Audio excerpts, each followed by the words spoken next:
પુત્રના પ્રેમ સંબંધમાં યુવતીના પરિવારે ધોળા દિવસે માતાનું અપહરણ કર્યું। સીસીટીવી હોસ્પિટલ પાસેથી 25 શખ્સ ખેંચી ગયા। 7ની ધરપકડ।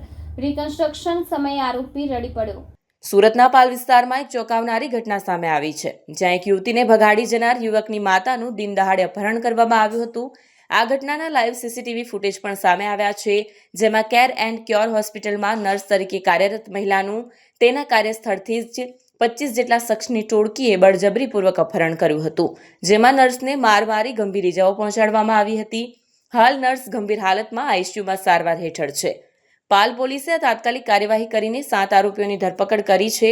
પકડાયેલા આરોપીઓનું પોલીસે રિકન્સ્ટ્રક્શન પણ કર્યું હતું, જેમાં એક આરોપી રડી પડ્યો હોવાનું પણ સામે આવ્યું છે। 10 જૂન 2025 સવારે આશરે 11:30 વાગ્યે પાલ ગૌરવ પથ રોડ ઉપર આવેલી કેર એન્ડ ક્યોર હોસ્પિટલ ખાતે અપહરણની ઘટના બની હતી। સુમિત્રા રાયાણી, જે આ હોસ્પિટલમાં નર્સ તરીકે ફરજ બજાવે છે, તેમનું અંદાજે 25 જેટલા પુરુષો અને મહિલાઓની ટોળકી દ્વારા બળજબરીપૂર્વક અપહરણ કરવામાં આવ્યું।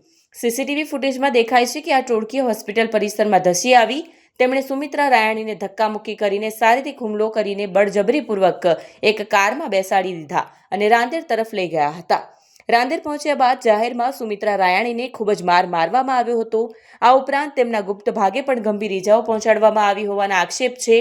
આ ઘટના પાછળનું મુખ્ય કારણ પ્રેમ સંબંધ અને કોર્ટ મેરેજ હોવાનું બહાર આવ્યું છે। રાંદેર રોડ પરની હેતલનગર સોસાયટીમાં રહેતા 44 વર્ષીય આશાબેન ધનેશભાઈ મકવાણાએ પાલ પોલીસમાં ફરિયાદ નોંધાવી છે। તેમની ફરિયાદ મુજબ તેમની બહેન સુમિત્રા રાયાણીનો દીકરો અનિકેત ગત 1 જૂન 2024ના રોજ અંબિકાનગરમાં રહેતી નૈના જગદીશ ઓડ નામની યુવતી સાથે કોર્ટ મેરેજ કરી લીધા હતા।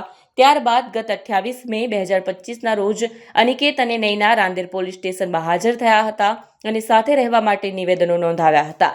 નૈના અનિકેત સાથે રહેવા લાગી હતી। આ વાતની અદાવત રાખીને નૈનાના પરિવારે આ જીવલેણ હુમલો કર્યો હોવાનો આક્ષેપ છે। આશાબેનની ફરિયાદ મુજબ વટ સાવિત્રી વ્રતની પૂજા કરી રહેલી સુમિત્રાને ફોન પર તેમના અપહરણની જાણ થઈ હતી। ત્યારબાદ તેમને ખબર પડી કે સુમિત્રાને અંબિકાનગર સોસાયટીમાં નૈનાબેનના ઘરના સભ્યો માર મારી રહ્યા છે। ત્યાં પહોંચતા તેમણે 11 જેટલા ઈસમોને સુમિત્રાને લાકડા અને પથ્થર વડે મારતા જોયા। આશાબેન અને તેમના ભાઈ સહિત સ્થાનિકોએ સુમિત્રાબેનને બચાવ્યા હતા। એ સમયે એક મહિલાએ આને કેરોસીન નાખી સળગાવી નાખીશું તેવી ધમકી પણ આપી હતી। બેભાન થયેલા સુમિત્રાબેનને તાત્કાલિક 108 દ્વારા ખાનગી હોસ્પિટલમાં લઈ જવાયા, જ્યાં તેઓ હાલ આઈસીયુમાં ગંભીર હાલતમાં સારવાર હેઠળ છે। પકડાયેલા આરોપીઓનું પોલીસે રિકન્સ્ટ્રક્શન પણ કર્યું હતું, જેમાં એક આરોપી રડી પડ્યો હોવાનું સામે આવ્યું છે। પાલ પોલીસ આ મામલે વધુ તપાસ કરી રહી છે અને અન્ય ફરાર આરોપીઓને ઝડપી પાડવા ચક્રો ગતિમાન કર્યા છે।